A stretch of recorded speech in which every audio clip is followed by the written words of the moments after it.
The world of Birmingham in the aftermath of the First World War is bleak, scarred, and restless, and within it rises the Shelby family, led by the sharp and ruthless Thomas Shelby.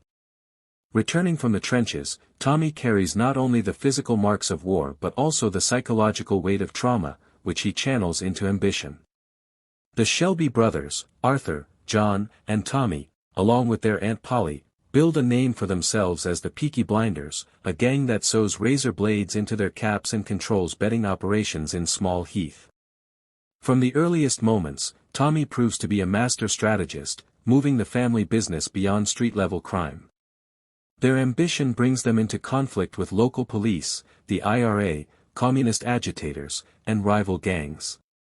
Inspector Campbell, a man sent from Belfast with unyielding determination, is tasked with dismantling them, but Tommy's brilliance and ruthlessness allow him to outmaneuver his enemies while expanding influence. As seasons progress, Tommy's vision grows larger than Birmingham itself. In pursuit of legitimacy, he attempts to turn the family business into a mixture of respectability and underworld dominance. His relationship with Grace, an undercover agent initially sent to spy on him, humanizes him in ways he didn't anticipate. Their romance is a thread of vulnerability woven into his otherwise calculated life, but tragedy follows closely. Grace's eventual death leaves Tommy wounded emotionally, fueling a darkness that drives many of his future choices. The family's empire expands into London, where they clash with Jewish gangs, Italian mafiosi, and establishment elites. Tommy proves capable of matching wits with anyone, from the volatile Alfie Solomons to the merciless Luca Changretta. Yet, with every success, enemies multiply, and the dangers to his family intensify. By the later seasons, Tommy's ambition transforms into a hunger for power that takes him from criminal entrepreneur to a member of parliament. His dealings cross into politics, international intrigue, and confrontations with the rising tide of fascism in Europe. Oswald Mosley, the British fascist leader, becomes one of his most dangerous adversaries, pushing Tommy to confront forces larger than any gang.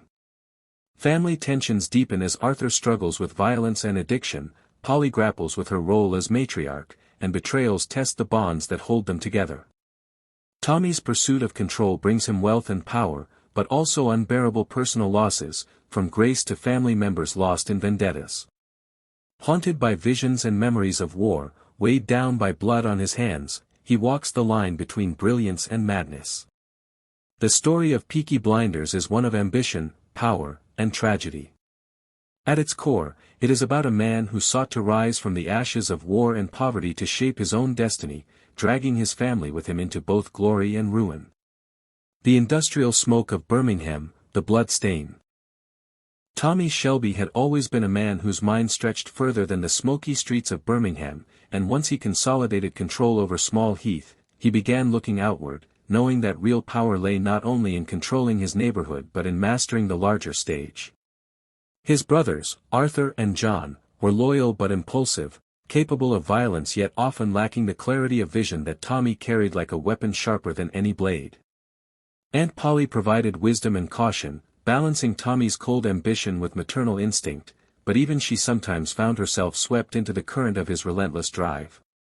The Shelby family, once a local gang feared for razor blades sewn into caps, was transforming into something larger, an enterprise that straddled the line between criminality and respectability, a name that could not be ignored in Birmingham, London, or anywhere in between. Their first expansion into London brought them face to face with Sabini's mob and the betting rackets that had long been controlled by more established criminals. Tommy, calculating every move with military precision, did not seek open warfare at first but understood that conflict was inevitable. London was a different beast, more crowded, more dangerous, and filled with men who considered the Shelbys little more than provincial upstarts. Yet Tommy's confidence never faltered. He entered this world with the same posture he had carried into no man's land during the war, calm, deliberate, and prepared to act when others froze. It was in London that he encountered Alfie Solomons, the unpredictable Jewish gang leader whose mixture of wit, menace, and shifting allegiances made him both an invaluable ally and a constant threat. Alfie recognized in Tommy a kindred spirit, someone who saw the world not only in terms of fists and bullets but in strategy, negotiation, and power plays. Their partnership was uneasy, punctuated by betrayals and reconciliations, but it elevated the Peaky Blinders into a new league of influence. While battles in the streets occupied much of the family's energy, Tommy's personal life began to complicate his carefully constructed empire. Grace Burgess, the undercover agent who had once been sent to spy on him, re-entered his life, and the feelings between them reignited with unexpected force. Tommy, who so often buried his emotions beneath layers of calculation, found himself vulnerable in her presence. Grace represented the possibility of a different life, one not defined solely by blood, betrayal, and ambition. For a time, she drew him out of the shadows, and together they built a fragile sense of happiness. Marriage and fatherhood softened the edges of a man who had been hardened by war and crime, and those closest to him saw a brief glimpse of what Tommy Shelby could be if he chose to step away from the darkness. But the Shelby world was never one that allowed peace for long. Grace's sudden and violent death tore through Tommy.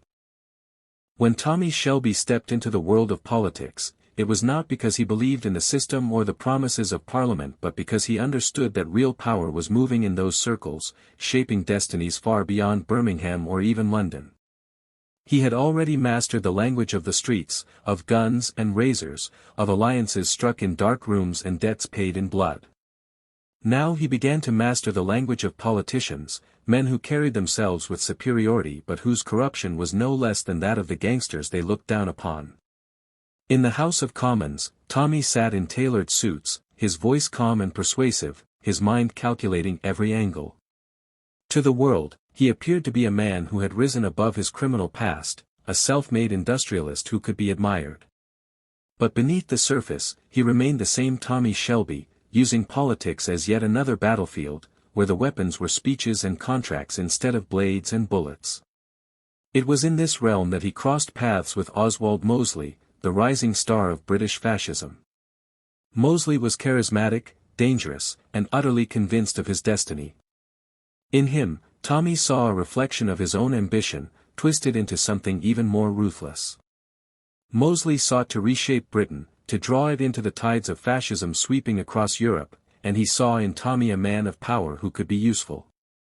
Their encounters were not merely political debates but battles of willpower, two predators circling each other, recognizing both the similarities and the profound differences between them. Mosley wanted control through ideology and manipulation of the masses, Tommy wanted control through survival and the careful balancing of fear and respect. Yet Tommy also knew that if fascism took root in Britain, it would destroy not only the country but his family and everything he had built. So he played a dangerous game, aligning himself just enough to gain Mosley's trust while plotting ways to undermine him from within. Inside the Shelby family, cracks deepened into fractures. Arthur, whose demons had never left him, became increasingly unstable, his violence and addiction spiraling out of control. He was both Tommy's fiercest weapon and his greatest liability, a brother who could not be abandoned but who threatened to undo everything with a single outburst. Polly, worn down by years of blood and sacrifice, began to question more openly the path Tommy had set them on.